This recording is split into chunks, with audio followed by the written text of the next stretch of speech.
Maurice, j'aurais aimé savoir comment mettre un coup de genou en Muay Thai. Enfin, c'est pas vraiment comment mettre, mais plutôt avec quelle zone frapper. Parce que, en général, le coup de genou, tu le mets avec le genou. Ouais. Mais récemment, j'ai entendu quelqu'un me dire qu'il fallait pas le mettre avec le genou, mais avec le quadriceps parce que le genou pouvait se briser. Donc, toi, tu en penses quoi? Est-ce qu'on tape avec le genou ou avec le quadriceps? Ben, moi, mon école, c'est les Thaïs. J'ai appris avec les Thaïlandais, j'ai appris avec Ronsak. Donc Ronsak nous disait de frapper avec le genou.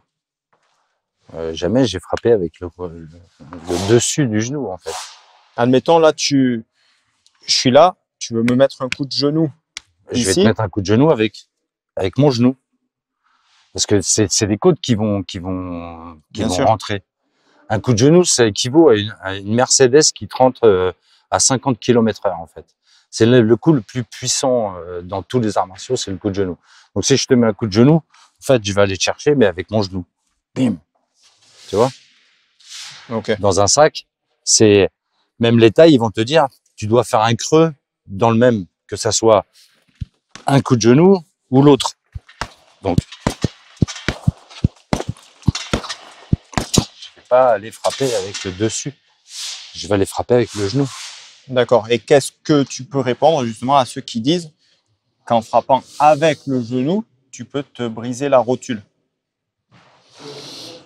Briser ou déboîter? Parce que j'ai entendu les deux. Donc, Sincèrement, j'ai pas entendu parler d'un coup de genou, du genou, de la rotule déboîtée ou non, ça me paraît un petit peu olé olé. ouais, Ok. Bon, voilà. mais merci en tout cas. Parce que moi, c'est vrai que quand on me pose des questions comme ça, je réponds pas nécessairement parce que je suis pas apte à répondre. Donc, je préfère demander à des gens Après, comme il y a toi. tellement d'arts martiaux qui sont différents les uns des autres. Moi, je te parle de ce que moi j'ai appris à faire avec les tailles. C'est un coup de genou, c'est avec le genou. C'est comme le coude. Le coude, c'est avec la pointe du coude. C'est pas, je vais pas aller mettre un coude juste comme ça, en fait. Tu vois, je vais aller mettre la pointe de mon coude.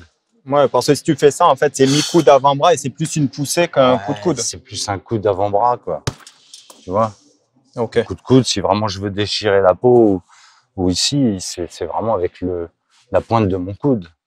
ok.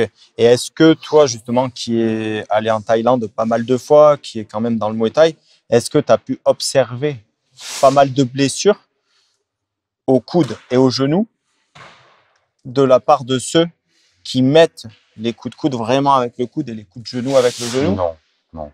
Sincèrement, tous les tailles que j'ai pu rencontrer, que ça soit Tanon Chai, tous les grands noms, hein, comme Samat, tout ça, ils te disent, hein, c'est la pointe du coude et la rotule, hein, le genou, quoi. C'est pas, D'accord, voilà. Après, il y a différentes façons de travailler à la salle. À la salle, tu vas pas mettre des coups de genou entrants, par exemple, tu vois. Donc, tu vas mettre toute cette partie.